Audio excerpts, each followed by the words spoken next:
Hey guys, so welcome back to another video. Today I'm going to be showing you how to fit a Subaru stretch belt using the cheapest belt tool possible. It's very cheap. I've done a video a while ago on how to fit the belt without the tool in case you don't have it in an emergency or whatever. In this video I'm going to be showing you how to fit it with the cheapest tool. It's quite simple and the tool is quite cheap, so again I'll put a link to it if you want to purchase that, but let's get into it. Okay, so obviously this is my new belt. This is my tool. I believe it's about $20 to $40 depending where you are, and this is all that's in there. It's very simple. These two you're going to put together on the harmonic balancer, and this one you just bolt up. I'll show you how. Let's go. Okay, also I do have the radiator out of this car because I was doing a timing belt, but you definitely don't need to do that. Okay, first thing is, this is the new belt. You wrap it around the AC compressor.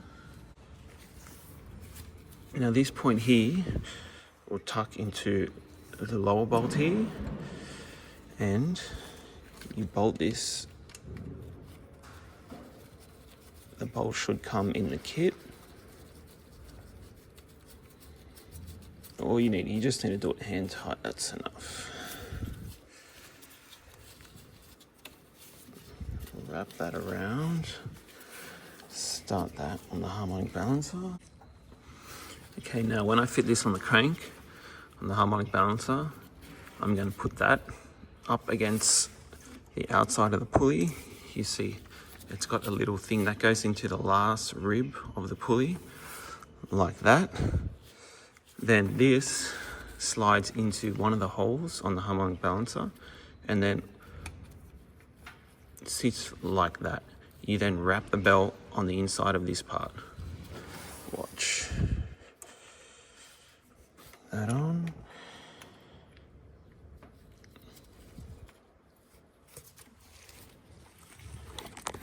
So I've got it tucked in like that. The longer part of this piece is on the outside. Now, like I said, you then wrap the belt on the inside of this piece.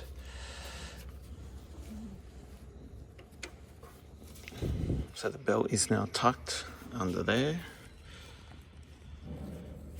The belt is under there. That is on. And now we turn the motor. Make sure this is all right.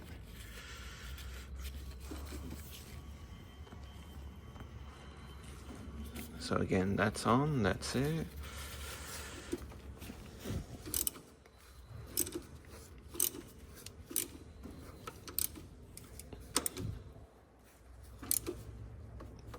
Now it does get tight, that is normal.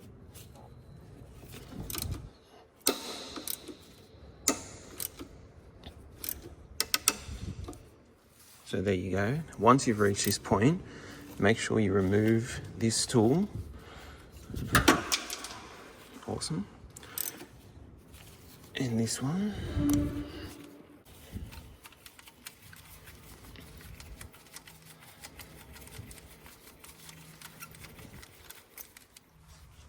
I recommend to spin the motor a few times to make sure it's on okay.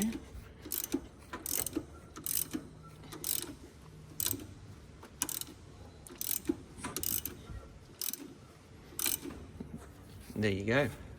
Thanks guys, I hope this has helped you out. Help me out by liking the video and subscribe to the channel. More stuff like this to come.